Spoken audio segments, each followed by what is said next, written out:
EnterTalk Radio, you're in to all things music.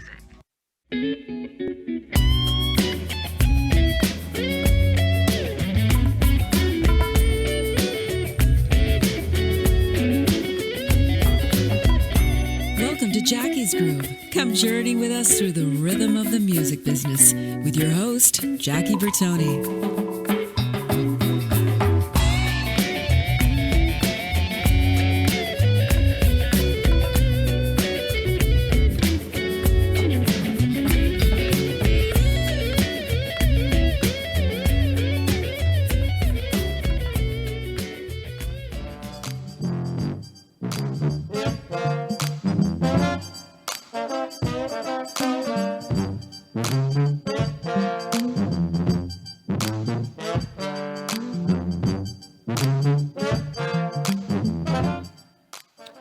Welcome to Jackie's Groove. Hey, it's an off-broadcast day for me, usually Monday, Wednesday, and Friday, but you know what? I'm doing this because I'm a big fan of the gentleman that's on my show today. His legacy goes back years and years and years. In fact, a special shout-out from my dear friend, Talaya Trigueros, the voice and honor personality, 94.7 The Wave, and I quote her, she says, Beasley is a beast. So I wanted to make sure I told you that, and she's listening in as we speak right now also. Hi, Talaya. And so we're here all about promotion, guys. I've been a fan of John's. I mean, even going back to the fact of even the AI days, American Idol. Mm-hmm. But to find out that this man actually commandeered 15 crazy musicians to carry on this legacy of Thelonious Monk, blew me out of the water. I had the benefit of seeing this man live back in 1980 when he opened up for us the Tower of Power at the Dorothy Chandler Pavilion. Now, I sat there, and I think maybe I got my mouth dirty from the cabling because my mouth was on the ground. He was on the floor. The man, he dug a groove so deep. Oh, yeah. I had to get a ladder to get out of it. So, yeah. But that said, everybody I want to welcome with open ears and open arms to Jackie's Groove, Mr. John Beasley. Welcome, my friend. Welcome, welcome. Thank you for being part of this, man. And I just want to jump into it itself. I want to get into the Monkestra, but I wanted to find out for the listeners out there, your fans worldwide, our fans worldwide, where were you born? Where were you raised, man? And did you ever grow up? No. Oh, good. I'm trying to keep that to a minimum. Absolutely. I was born and raised in Shreveport, Louisiana. Oh, cool. My parents were both musicians and then ended up being music teachers. Mm-hmm. My grandfather, like a Dixieland trombone player, played territory bands around there, dance bands around, in the 20s and 30s. And so I grew up around music. Then my dad got a gig teaching at North Texas. Cool. In the late 60s and 70s, so we moved there. So I grew up around all the jazz bands there. They have all these 11 lab bands or whatever they call them now. And for those who aren't familiar, you've got two of the greatest colleges. You've got Berkeley and you've got North Texas. I have a lot of my dear friends that I've worked with on both sides. Sure. And in fact, Michael McDonald's keyboard player, Pat Coyle, is now we call him Professor Coyle. Well, okay, I have a story about Pat. Please share with us. When I was just getting into music, 12 or 13, I used to go to the lab band concerts. Sit backstage and, watch it and be in awe. What age were you? 12, 13, something like that. Okay, wow. And Pat was like one of the only kids not too cool to talk to me. Right. So we used to spend time backstage at those concerts talking. He was, I don't know, he was in college. He was playing in the A band or whatever, and then he moved when we all ended up in LA together. We do sessions together. Right. And ended up playing on his record.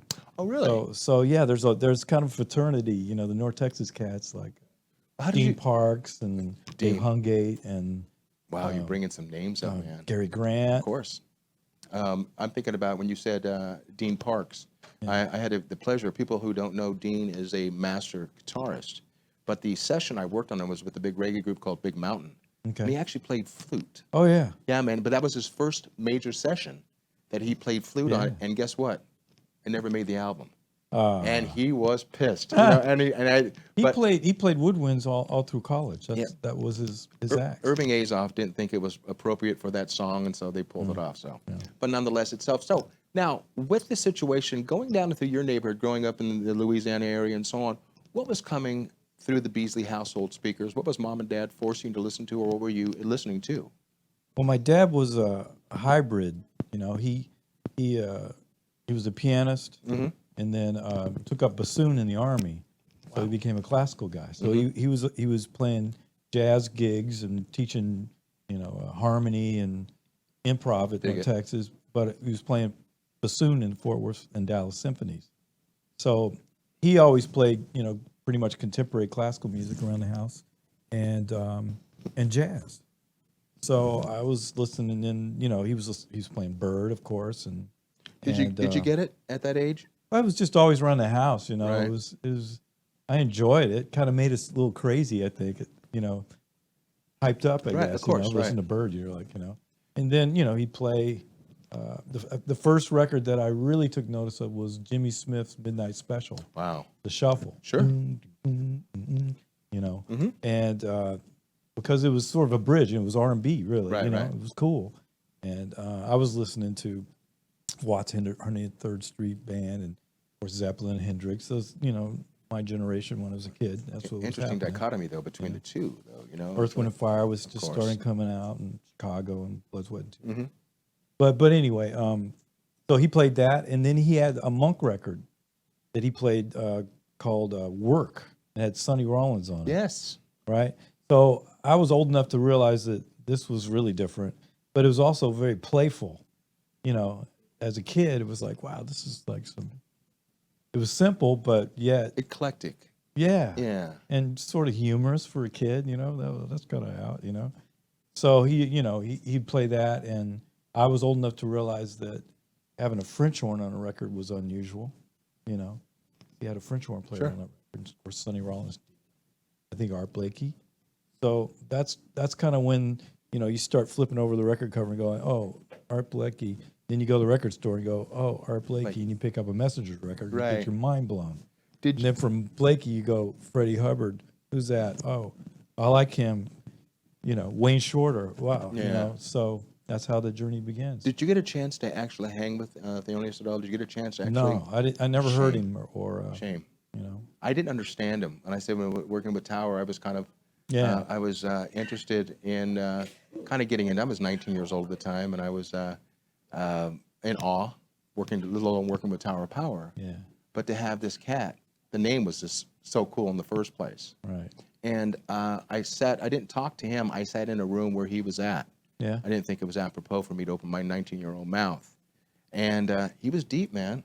Yeah. What was he like at that point? Because you know, he died a couple of years later. Yeah, I kind of equated to kind of almost like a Miles Davis kind of a. I was afraid. Yeah. Okay, and I mean that in a respectful sense, is that it was way over my head. I mean, working with Tower Power at 19, that was over my head as alone. Yeah. But when you're sitting down listening to this cat, you know, and I couldn't put two and two together. Later in my life, I got a chance to play with Alan Holdsworth. Another thing I would never do in my life. Chad Wackerman laughed his ass off because he saw me sweating from my head down because, you know, it was something I didn't want to do. But I was brought into the situation. I wanted to put it in my bio. Okay, so it's on my bio. God rest your soul, Mr. Right, you know. right. But it's very cool. So going back to the situation with the Monkestra, where were you? What time was it, if you can think about it, that light, the quintessential light bulb went above your head and you said, I'm going to make this work? Well, it's actually my third Monk project. Okay. You know, by the time I graduated high school, I went to New York and back and forth. I ended up in L.A., right? And I was playing with Freddie Hubbard, and you know, starting the tour, and I'd met this guy Buell Neilinger, who was a bassist. He was actually Stravinsky's favorite bass player. Really? And he played with Cecil Taylor in New York, and sort of a very eclectic guy. He put a band together called Thelonious with him, Billy Osborne, who's Jeffrey's brother and the co-leader of LTD. Right. Played keyboards and wrote Love Ballad and all that stuff. Back in love again, my friends. Excellent musician, singer, but he was a badass bebop drummer. Not many people know that about him. In your opinion, being the quintessential musician yourself, what makes a badass bebop drummer in your eyes? Making it feel good. Okay, I'm driving it, making it feel good, and knowing the melody. A groove still though, a heavy groove. Oh yeah, making it feel good. Porcaro-esque kind of that. Well, it's just a lighter feel. You know? Right, It's a different thing, you know. You know, he's coming from Billy Higgins and dig it. and Art Blakey, who are kind of to me like R&B drummers, but they play jazz. You know. Okay, so let me ask Boogaloo. you, so when you took this project on, did you have to go out of respect or no respect to the Monk family to let them know that you were actually going to resurrect his history of his music? Yeah, well, it started very innocent. It started with me just doing an arrangement on Sibelius, just to kind of like I was always in the big bands, you know, Right, growing up right. in Texas, and Thad Jones, Mellows Freak, and Quincy Jones, Walking in Space. That was my thing. Right. And so I had some time off, so I did Epistrophe, and then I realized, wow, I can really stretch Monk out and put a lot of my own personality in this music, and mess with the form and put different grooves with it and experiment with 20th century harmony. So yeah, that's when the light bulb went off, and so I got a commission to do Ask Me Now. It's a very famous ballad it is. So I had two examples of I can really I could put myself into it, you know. And also honor it, you know. Was it accepted right away though? And Well, that's the thing. We got together. I got called some guys on the phone, and we got together at the Union, played them. 47? Yeah, on Vine, and we played them, and the guys enjoyed it, and they worked live, you know, because that's the thing with Sibelius. Sometimes you might rewrite some stuff and did. totally unplayable. So it worked, and then after a while, I had enough charts to book a gig. And at the same time, it's just sort of to enrich myself, to learn, you know. It wasn't serious, you know. I mean, this learning part was serious, but doing gigs, you know, with the big band, where I'm like, wow, crazy. So we booked a gig at Blue Whale and did the videos, the first set of videos that have been on Facebook for a while, on YouTube for a while, and people freaked out. They liked what they heard, and the spectacle of all those guys playing, and the trumpets and the grooves, and it's kind of taken a life of its own that I didn't realize would happen. Share with me and share with listeners, has the Monk family or his musicians that were with him at the time, are they hip to what you're doing? Well, TS is, and we have his blessing, of course, because we're using part of his father's name in our band name. And, you know, we've recorded 2 records of the material that, you know, the estate is the beneficiary of course. for publishing, of course. And so that's all really, really good. And, you know, I've worked with TS in the Thelonious Monk Institute of Jazz. That's something deep, I've been a part of for, 6 or 7 years now. So I know him from there. The process of getting together 15 cats that will breathe in unison and understand Monk's music with your direction, is that a tough door? Is that a tough door to go through and to stay in that door, stay in that build itself, or is there a revolving door in your band? You know, most of the guys, once it's settled into what it was, have always made all the rehearsals, and they've made both records, and so we have this core band in LA, you know, that you know, I've learned how to write for, you know, individually, like Duke. That's kind of something I wanted to do. And it's really kind of a band of soloists and individuals, which is cool, you know. Everybody can have their own voice. We open up sections where guys can riff and make up stuff behind solos and improvise. You read my mind. So you're giving your players, obviously, you hired those players because of the Yo-Cats, but you're giving them a chance to stretch to a certain level? Oh, yeah, definitely. Now, is that hard to do when you have charted music, or are your players charted? It's charted music, but there's sections where we can open up and create new stuff. You know, it's like the old bands, like Jimmy Lunsford. You know, those were riff bands, and early Ellington. You know, they get on a groove and stay there and make up some stuff. You know. Now, when you were going to go back for a second, and when you were doing the American Idol thing, I'm going to ask this because how in depth and how intense Thelonious's music is. When you were doing that, and it's for a paycheck, obviously we understand that, did you enjoy what you were doing with that type of music? Because you're basically surrounding yourself by a bunch of amateurs, not the musicians. How much of a pooper scooper did you have to carry around with you with these young boys and girls who didn't know what it was like to be beat up, to be bruised, to have a door shut in their face. Yeah. How much interaction did you have with them? How much of your jazz came out of your pores with these kids? How many times did you scratch your head with a furrowed brow? What the hell am I doing here? Well, maybe in the beginning a little bit when you're adjusting, but then the biggest lesson I got from American Idol is, I don't know if it was also a combination of me getting older or maybe a little bit wiser, right. But finally realizing that I'm here to help these kids sound good. It's not about me. Did they get it, though? Know? Did they get who I think you were? Some of them got, some of the ones that I'm close to, and I still, get a hug from them. Sure. Some get it, some don't. But that's not the point anyway. Still, it's like, how can I help this kid, who's never maybe even sang with a live band before, and who's getting bombarded by mean Facebook and Twitter stuff. I mean, this was sort of, in the beginning, my first season was with Carrie Underwood when she won. And no talent and there, she would come in, people would come into to our rehearsal sessions, in tears. Because, this is sort of the beginning of social media. Sure. It was sort of the bridge between MySpace and Facebook. So they're dealing with all this crazy, mean-spirited posts, and then having to go up and sing, and then get trashed by Simon and maybe so else. So after a while, it was like, okay, how can I talk to this young person and realize that they have to pick a song that they can maneuver in. Right.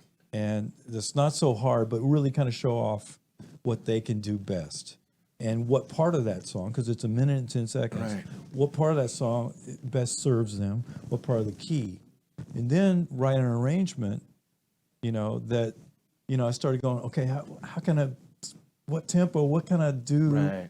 to make them sound good, So I learned how to write string lines away from them in case they, got off or, so it was really interesting. And then, of course, pump them up and getting them cooled off so they could actually hit the stage live. You talk about 1 minute and 10. Here's that bumping music in the background right now. We're going to be stepping out of segment number 1 and segment number 2. This is Jackie Bertone, Jackie's Groove. Brought to you by EnterTalk Radio Network. You're into all things music. My in-studio guest, Mr. John Beasley. We're going to pick up this new project more in depth on segment number 2. Don't go anywhere. You don't want to miss a thing. Are you serious about your music? Are you ready to run with the big dogs? The experts at Pitbull Audio have the gear to get you into the game. From leading manufacturers like Mesa Boogie, Fender, Pioneer, and American Audio. To sound your best, you need the best. Pitbull Audio can deliver in rehearsal, on stage, and into the big time. Dropping beats, shredding guitar, or making the crowd roar. Whatever you dream, Pitbull Audio can help make it happen. We are Pitbull Audio. We want you to play it loud. PitbullAudio.com. You know what's all around you every waking moment of your life? Marketing. You're choking on it. I'm Scott Robertson, and when it comes to strategic PR, branding, and marketing, I've seen it all. And actually, I'm still seeing it because bad marketing never sleeps.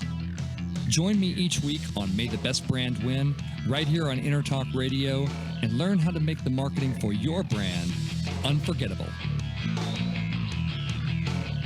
The Moyer Entertainment Group, in conjunction with Dario, Radio Airplay, and Looploft, is keeping music in our local schools and presenting local talent to the world through the Temecula Valley Music Awards. Submissions for entry into the TVMA 2017 season are now open in all genres, including a youth category for artists under 18 for the October 7th Star-Studded Awards Show, where 100% of the proceeds go towards supporting local music education in the Temecula Valley. Details, tvmawards.org. Make this your vinyl night. I'm John J.R. Robinson, and every week, music creation comes alive through stories, experiences, and sounds when vinyl records filled our hearts and minds. My friends and I share our tips and techniques used in creation of iconic tracks for recording artists such as Michael Jackson, Eric Clapton, Quincy Jones, and Steve Winwood, to name a few. Vinyl has emerged hot, and the soul of vinyl defines art and passion which burns deepest at night. Tune in every Wednesday at 2 p.m. Pacific Standard Time on EnterTalkRadio.com. Todd Zuckerman from the rock band Styx, and you're listening to my pal Jackie Bertone on Jackie's Groove.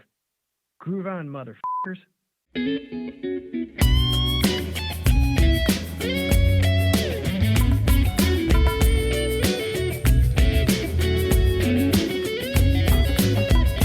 Welcome to Jackie's Groove. Come journey with us through the rhythm of the music business with your host, Jackie Bertone.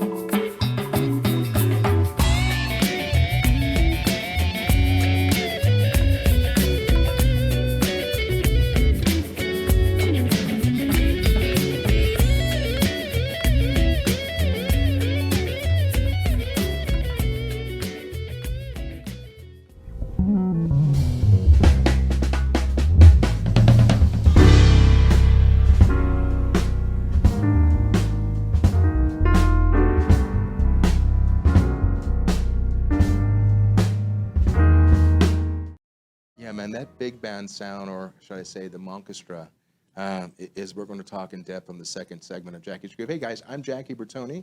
That's John Beasley, or John Beasley, as Talaya likes to refer to you. And we're all about bringing to light what's going on here. And the reason why you're here today is to promote your legacy, or carrying on the legacy of Thelonious Monk. Right. So let's pick up itself. We talked on the last segment. We talked about how do you gather in these 15 guys? You know, what does it take to earn the title of being part of the situation? Are the seats pretty much concrete? Is there a revolving door? Are you traveling with this band out of California? Because I can only imagine the only one that can win from this is the airlines. Exactly. You know, and so with that said, what's it take in a day of John Beasley and babysitting these 15 other players? Share with us. Well, I have a lot of help from my manager, Leonard, too, that's for sure. It's really her band. I'm just the musical director. And we're speaking of your beautiful wife. Yes. Yes, so it's I'm married also. We're going on 34 years, and what I say in my house goes as long as it's okay with her. Yeah, right. You know, so I learned my lesson a long time ago. So, I mean, the guys have to have, like, serious jazz roots for me, you know, but also have, you know, R&B roots, you know. Like horn players, they play all kinds of gigs, right? And then they have to be able to read and be technically proficient to play Monk's music, because Monk's music is very intervallic. A lot of skips, and then, you know, harmonized. If you're playing in the middle of the voicing, it's even crazier. Right. So, and if you're a woodwind player, for me, I love to write for clarinet and bass clarinet. Right. So they got to be able to double. But I really look for a voice, like individual voices, you know, with guys that have their sound, you know, their own kind of unique way of playing. And rhythm section wise, you know, like, have to play jazz authentically, but also funk and Latin, you know, Afro-Cuban authentically. You know, I'm a real stickler for that. So they have to be really kind of really broad and creative guys, you know. And that's a good part, because, you know, this does carry your name, you know, this whole orchestra. But I want to ask this question. It's people who I'd want to play trio or quartet with, basically. But I'm going to be right up front. I'm going to ask you a question itself. Are you an easy cat to work with, or are you the quintessential prick with a name on the marquee? I'd say I'm a pretty easy guy to work with. Okay. I mean, you know, I have a lot of experience being an MD, and, you know, I've worked with other MDs, and I tend to be able to get, how's the saying? I get more out of honey than I do out of being stung by a bee. Exactly. So that's just my persona. I'm a little bit more laid back, maybe, but I have been in situations where I've had to really crack the whip and you know, fire guys and stuff. Not in Monkestra, but in other situations. So I think guys maybe respect that about me. They know I can hear what's going on. And this thing with Monk, I'm going to ask you on the last segment about being charted and so on. And then you sat there and shared the fact that when it's really, really good, kind of guys can step out a little bit. Mm-hmm. When they step out, obviously, I don't read or write a stitch of music. It's never been a hindrance for me. Mm-hmm. At least I don't think I have. You know, it has been. But when they step out and everything is charted on its path and everything is whirling out this way, how hard is it for them to come back to the chart? Well, I stand up. I conduct more than I play. Okay, cool. So you I'm are kind of directing traffic and directing, dynamics, and then I'll go to this, which means go to the next section. Or I'll keep egging them on and building this big build-up, and egging it on. It gets funkier and crazier and chaos. I love chaos. Mm-hmm. Chaos, and then it's because I know what's coming next. And I know if we hit that next section hard, it'll be the climax, and it'll work. So, or the other way around. I have it coming down, and then I know that it's going to get kind of juicy or sexy in this next spot. So, it's like improvising. Conducting is like improvising. So we're all making it up. When your audience, when that smiling sea of faces exit the arena or the club or whatever it may be, today to the Embarcadero in San Diego, what do you want them to take away from this performance? I want them to, for one thing, have some peace for an hour and a half from their daily barrage of chaos. Yeah. But also a thoughtful and soulful piece. And also to have fun, get up and dance if you want. I really lament the fact that jazz has gotten so complicated that there's no wiggle anymore like there used to be. Right. There's none of that. So, if people are feeling it, I encourage people to get up and have fun, man. And that's This cool. is not like conservatory Well, stuff. you're talking about that jazz audience. Now, I'm going to ask a question here because I'm curious about this. You walking in and commandeering, I like to use that term, of Theonis's music. Have you come up with any negatives from staunch Monk fans of what you're doing that you've heard of? Surprisingly, I haven't seen it yet, but I'm sure there's been a few people, but if you read that or someone brought that's that not to you, who I'm how would making you? music for. Yeah, but how would you handle that though? I mean, we all have. How do I handle that? Well, I learned a long time ago that not everybody's going to like what you do. You dig it? Right. Yeah, man. And if you look at what Thelonious went through in his life when these compositions were being birthed. Right. The racism. No, there was no racism. Come on. No cabaret carts. You couldn't play in New York because of a trumped up dope charge. And then just being a black genius. You're going to get, and his music on a musical level was so stylized and so different, so far ahead of his time. The critics didn't like it either. Nobody, he wasn't getting any props or love. The musicians were all hanging in his house. Miles Davis looking over his shoulder. Oh, what's that? But and he shared. But I kind of take that with a grain of salt. It all depends on how your belief is, your spiritual belief, and so on and so forth. But do you feel that TM is in you, or is he smiling down on you when you walk off that stage? I don't want to sound goofy. I'm not going to be presumptuous about that. Okay. But we do share the same exact birthday. What does that tell you? I don't know, but I'm proud of that. Yeah. And his son telling me what he told me, really made me feel good. Want to share that? Well, his son said, John, and this was after a gig. He said, Thelonious wrote these charts, this music for guys to put their own voice into. Really? They're platforms for personal improvisation. So he built the foundation, and then you're building the house on top of that foundation. And even the way he played them, he played them different all the time. They're like organic. They're organisms. They keep growing. Even with him, one record they kind of sound like this. Another record he's changed something. They evolve. Let's talk about tonight, San Diego, where we're at right now, the Embarcadero. Give us an overview of what we're going to expect. Well, hopefully no rain. I think it's going to burn off because it was sunny in Temecula where my studio is. Okay, good. And it got real black coming out here, but it's going to. Okay. Like I said, thoughtfulness, fun. We kind of run the gamut. We play hip hop grooves, we play swing, we play bebop, we play Afro-Cuban, it's kind of obvious that guys really have fun playing the music. You know? Do you have a percussionist in the band? I'm No, curious because you're no. mentioning Alpha Cuban, and I'm well, just thinking I have, how much. you know, on the records. Okay, for sure. of course. Now, Pedrito Martinez course. is on the new record, and then Joey DeLaron is on the other. that's my boy. That's your boy. Yeah, man. You know, it's You so got to cool. come up and play sometime, man. Don't threaten me with a good time. You know. Now that I'm getting back, into the swing of things with this spinal stenosis Mr. Giroux bestowed on me, and for the Giroux family, I'm kidding you, of course. So a sense of fun, a sense of I don't know.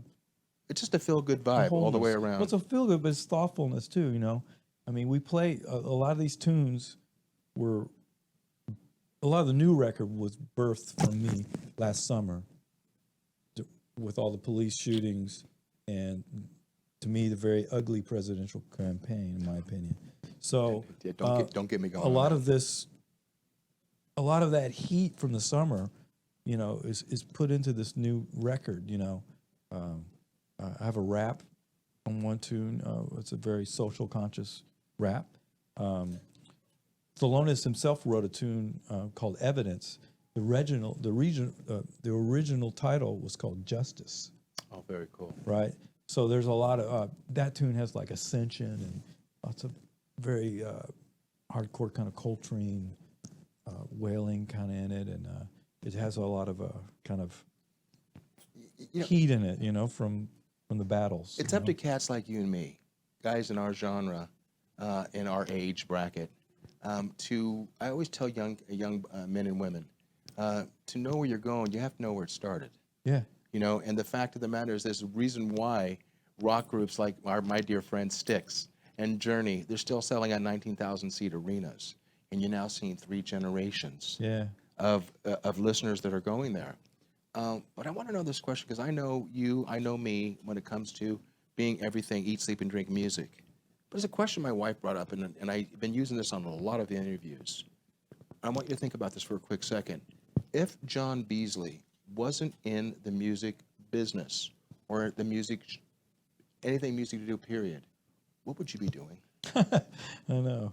Funny. That's hard to do, man. I've been at it so long, you know, since I was, you know, could walk practically. But, you know, for a while, when I was a kid, I wanted to be a football player. Right. But a yoga teacher, Okay. you know, a chef. Still not too late, brother. Yeah. You know, my dear friend, Saida Garrett. you Yeah, know, my buddy too, man. Okay. Yeah. She has a new song out right now called Ghetto. Greatness happens even though there's oppression. Yes. And the rap line comes from the great Common is on this. So when you use the fact about oppression and what's going on, and we're not going to get into anything political right now because that's a whole new show on Oprah. There's a lot of unrest right now going on. Yes. Is it going to change? Next. Okay, so with that said, you and I are in the same age bracket. I'm blown away by this answers that the question I'm going to ask you. Does John Beasley understand the music business as of today? Are you optimistic or are you pessimistic? What's going on? Power of music is way beyond what's going on today. There's more talent coming up than ever before. Physically, musicians, the young cats are just astounding. Yeah. Just like athletic records are being broken. It's just we're evolving as a species physically. We're just See, your answer shocks me right now. So that's a given. People are going to be making incredible music no matter what. And I believe that some smart kid is going to figure out a way for musicians and artists to get paid again.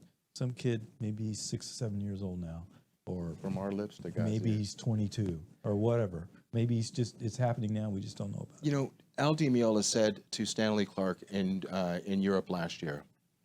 They did a show together after the blow up on Jackie's Groove. I had nothing to do with that. Yeah. And in fact, when Stanley had walked up to Al and said, "You had no right talking to me on Jackie's show like you did," and I go, wow, you guys mentioned my show on a jazz, because Al was on the top bill, Stanley was below it. So he wasn't happy to begin with. But Al said to Stanley, and I love this term, at our age, we should be wanting to play music, not having to play music. Right. And the fact of the matter is, and I asked that question because I interviewed 3 weeks ago Jay King, great prolific. He had a big band called Club Nouveau, in the 80s and 90s. He's still very, very prominent, along with Brian Alexander Morgan, Mariah Carey, and so on and so forth. Right. They shocked me, as you just shocked me. They said, if you are not hip to today's business, you are out of the business. Mm-hmm. Al Jarreau said to me, I'm nervous, not for me, thank God for publishing, but for the kids coming up. Sure. David Grohl stated on Howard Stern that he believes in 4 years we will have record stores again. I don't know about you, and I'm going to put myself in your shoes. I can only imagine you loved Record Release Tuesdays, of going into Tower Records. Oh, man. And that ability what the millennials are missing now. Yeah. It's called liner notes. Yeah. It's slicing that piece of plastic open. And it's looking down. I didn't know John Beasley was on percussion. I mean, on keys. I didn't know Jackie was on percussion. I didn't know Debbie did, Well, like I was talking in the beginning of the hour, that's how I got to know Art Blakey and Herbie Hancock. I saw him in a Miles Davis record. Who's Herbie Hancock? Chameleon? Oh, my God. This is how we... See, that's also how sidemen get work. Absolutely. And finally, because I've done enough in my life, enough film and television, but on film, on the credits, it's still, we are the bottom line. We are the music provided by, and we're the whole reason for that. Yeah. We're finally get the just due and the props. We got a long way to go. Yeah, we do.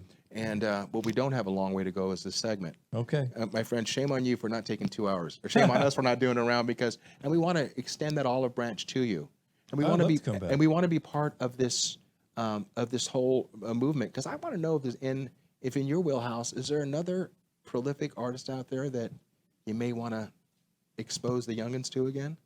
Well, don't answer that question now. Okay. We'll pick up on this segment, because I'm curious, because you've had the balls to do what you're doing now. I would never do it.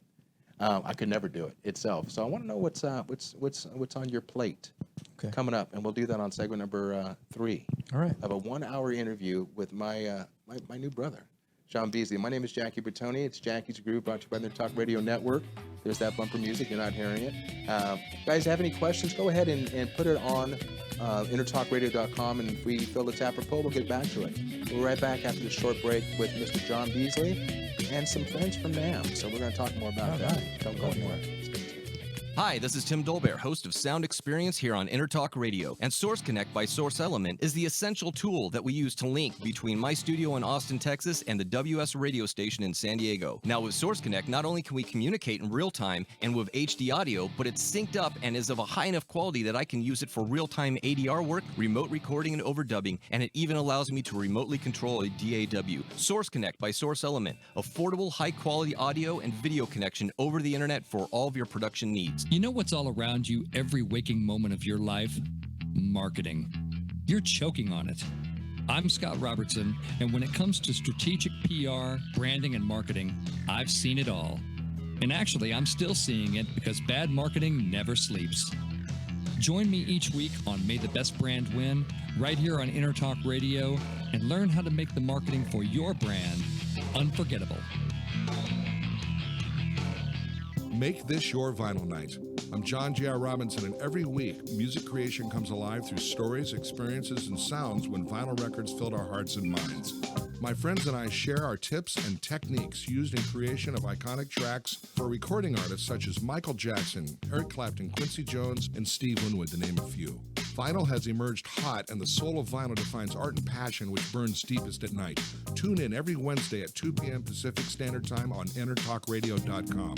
Are you serious about your music? Are you ready to run with the big dogs? The experts at Pitbull Audio have the gear to get you into the game. From leading manufacturers like Mesa Boogie, Fender, Pioneer, and American Audio. To sound your best, you need the best. Pitbull Audio can deliver in rehearsal, on stage, and into the big time. dropping beats, shredding guitar, or making the crowd roar. Whatever you dream, Pitbull Audio can help make it happen. We are Pitbull Audio. We want you to play it loud. PitbullAudio.com. Hi, this is Michael McDonald, and you're listening to my good buddy Jackie Bertone on Jackie's Groove.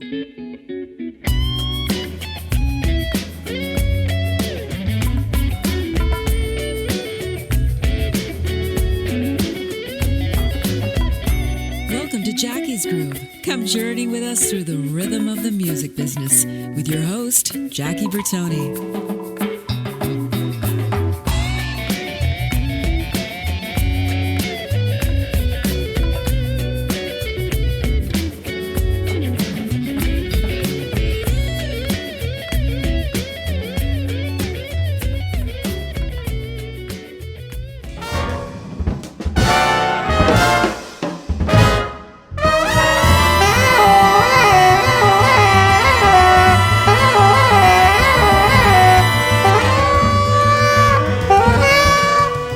That's the Village, baby. Yeah, That's you dig? 1963 Village, you know. Hey, That's Harlem. I'm listening to this song that you just heard coming up.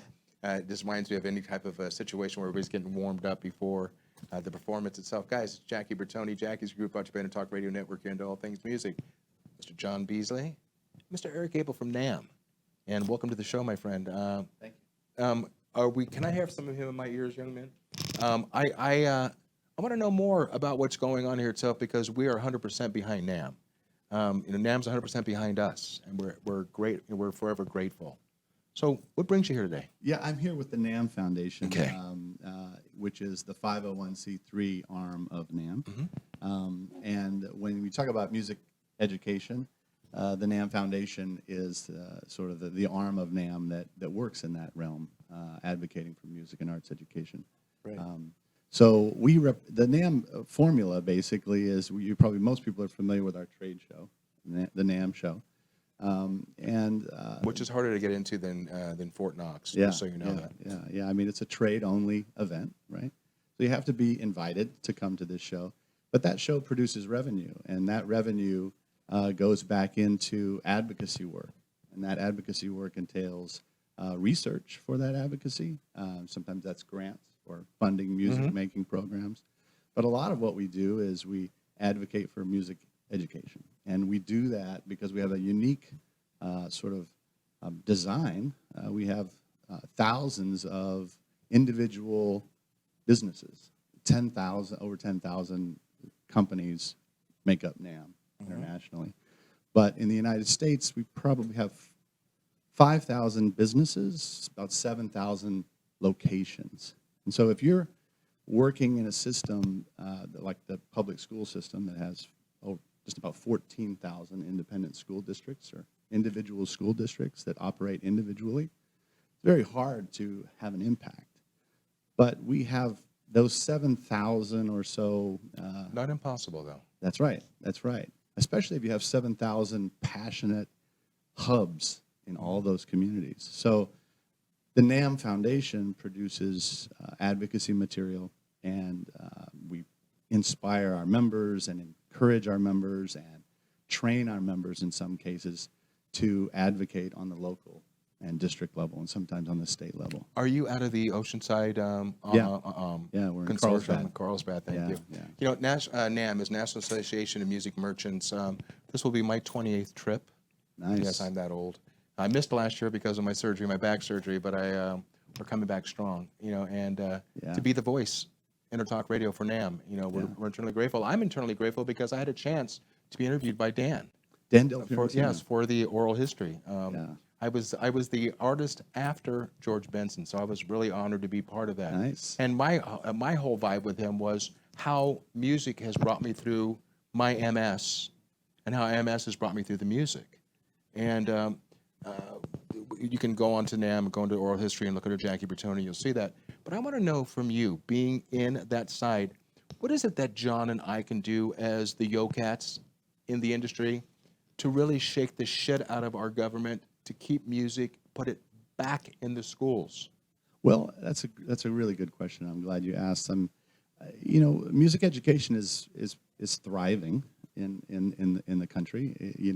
Of course, there are always stories of it getting cut, but it's not terrible. We're relentlessly positive at NAMM. Basically, we emphasize the benefits of music and arts education. You know, we find that is really, you mentioned it, you know, as a leader, you get more results using honey, you know.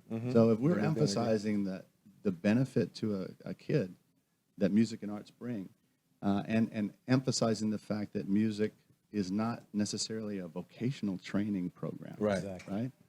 It's about developing citizens. It's about developing people that can collaborate and are, you know. So I think that artists have a great amount of leverage in spreading that information. Do you believe that? Do you really believe that? I do. Okay. I've seen it. Yeah. Power in numbers? Well, numbers and influence. I mean, we go to, I said we train or we facilitate training for our NAMM members. So every spring we bring about 100 NAMM members, these are CEOs of companies, to Washington, D.C. to talk to their members of Congress and to governors and talk to them about music and arts education. We've been doing this for over a decade. And you know, when we bring a Chad Smith or an iconic music artist, doors open everywhere. I mean, people really respect artists. You know. Yeah, you know, and as I always said to Dan in the NAMM Foundation, the industry knows that I was diagnosed with MS back in '96. Yeah. I used my celebrity for the greater good, speaking throughout the nation for the National Multiple Sclerosis Society. Say that 5 times fast. And I want to extend that also, that olive branch, back out to NAMM, because there are a lot of great handicapped musicians to this day that are making end-runs. And so whatever I can do, this is not going to go away tomorrow. Exactly. I don't plan to. We've lost too many brothers and sisters due to suicide, due to age. I hope they're not looking for a keyboard player or a percussionist anytime soon. We've got a lot more to do down here. But I just want to say thank you to NAMM, because I can speak for myself, but I look forward to NAMM every freaking year. Not the business part of it. From 10 to 6, I can do it. I mean, the signings are fine, and I do my due diligence at 6 o'clock or 6:01. And when you walk out in that food court or the main stage or the Marriott lobby for music headed up by Tim Moyer, or the Hilton, and people understanding that it's still okay to wear spandex pants and to be a glam rocker. The women now, okay? So, you know, it's a community. It's a very tight-knit community. You see people that you haven't seen for a while. You dig? You know, and that you're not being rushed through an airport. Thing. You know, you get a chance to, Yeah. Well, I mean, I'm sorry, go ahead, but John. my dad's dad owned a piano store. Really? In Texarkana, Arkansas, for a long time. Since beginning of the century, of the 20th century. And my dad tells me stories of going to NAMM like in the 30s and 40s in Chicago. With in his hotel with his rooms. father. I got a cue card here. Excuse me, Carice, bring that cue card again on the back of that plate. I love this. This is what's called raw. Tino says, talk to John about music education experience. Well, here we go. My parents. Your parents were educated. Music educated. My grandfather, after he came off the road, was a band director, high school and junior high school band director. And in those days in Arkansas and Louisiana, you had to have several, because it's all small communities. You had to have several bands. Yeah. So he'd plug my mom in to whatever instrument that was kind of lacking. So my mom ended up, playing all kinds of instruments, and so she became a band director in the early '50s, which was very unusual for a woman at the time. Because it's kind of sort of like being a football coach back in those days. Yeah. And then, my dad in the college level. So, we used to have what was it? All state. Sure. Orchestras and bands and solo and ensemble contests. But the thing about it is that it's a group of kids that maybe aren't athletic or aren't the cool kids or whatever. Right. And everybody had a place to go. Yeah. And be a part of something. And if you have a big, you learn what what 20, 30 minutes of practice would do to get the greater good for your whole band to sound good. Yeah. And it becomes it starts feeding on each other like this. And That's a beautiful thing to see, and I really lament the fact that a lot of, you said schools do, but you know, I live in California, and we're pretty low on the public education. Yeah, very low. I'm not saying that we're not getting that it's fixed. You know, I'm a just lot of saying, funding that that's could right, be. That's right. You know, Absolutely, and there's a lot of work to be done. And I want to jump in here too, because again, this is perfect timing on this. I always say out there to the parents about their children, don't force an instrument down a child's throat. Right. Take a child to an amoeba, a guitar center, any type of music consortium, and let the instrument call that child. Take your kid to a live concert. That's right. That's the thing. How many it. kids get to see what a trombone is now? Yeah. You know, we used to have these things in Texas where at the beginning of the school year, you'd invite the kids to maybe you know, pick out an instrument if they're going to be starting instrument, and so all the band directors would be there, and they would say, "Oh yeah, what instrument? Oh yeah, you could try it. Here's a trumpet. Pick this up and put it in your hand. Right. Feel it. You know, feel it. Open that Oh, case, maybe right? maybe your teeth. You can have braces soon. Maybe that's not the best one. Maybe trombone's better. You know, so they can hold it. You know, it's not just about guitars and bass and drums, which we all love, but you know, it's also about something you blow through. And I want to say one thing, and I want to say, and I apologize for this because there's a certain time you can use this word, but it's pretty fucking cool what we do for a living. Oh, yeah. I mean, all sides of the industry. See, now when you say the word music business, NAMM to me is not the word business, although they are all about business. I don't think those two words should be convoluted in the same sentence. That's my soapbox I'm going to say on that itself. But again, I asked, you know, what is it that we as the YoCats, the voices in the industry, can push to our government to make them realize the fact that music is a way of life? Well, I think that, you know, I think this is just me talking to two friends, And new we're friends, listening. right? I think that, you know, when we talk about music education as a vocational path, we kind of do ourselves a disservice. Absolutely. As a country. Yeah. Because what you mentioned earlier about that, you know, life is a series of minute-to-minute choices. And as a young musician, we all learned to make the difficult choice because we know that there's a result of making that choice, right? It's to make the easy choice won't get you better at playing, right? It won't get you better as a musician. Making the difficult choice is where it's at, right? And so if we ingrain that in the young people, the future leaders of this community, this world, this country, we have a whole different scenario. We have people that are looking at challenge as something that will grow them and create value, and not looking for maybe the easy choice. And music does that in a very unique way.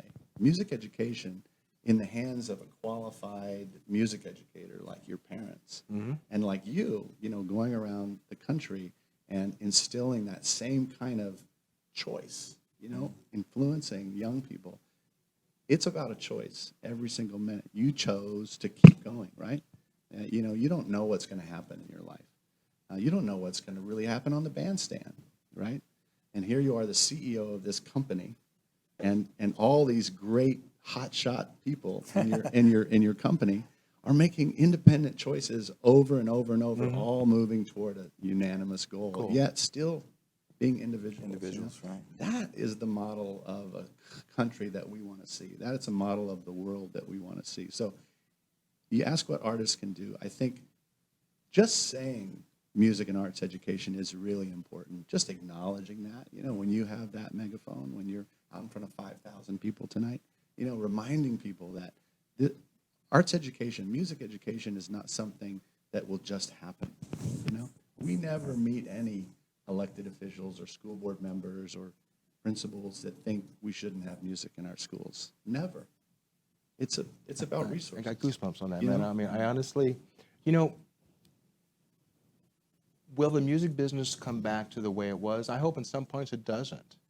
I hope that we understand that we, for the listeners out there, the millennials, stop stealing music, people. We're not doing this for a living.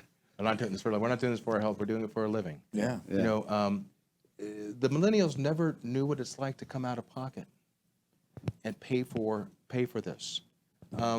Try it. Listen to your parents. You know, like I said to John on a break, to know where you're going is know where it all started. Right. You know, is it, you know, as I use my term, is it cylindrical around the calendar? Is that going to make sense again? Will Dave Grohl be right? Will we have, you know, music stores again? I hope so. Me too. There's 38 viable Tower Records in Japan. Go figure that out. They value music different than we do. And with that said, too, you know, talking about upcoming January, the third week of January, NAMM. Yeah. At the Anaheim Convention Center, every square inch of this monstrosity is filled, including suites, hotel rooms, and so on. If you can, this is not coming from me, but if you have a source to get in there as a musician, it's like telling what someone like what steak tastes like if you've been eating peanut butter all your life.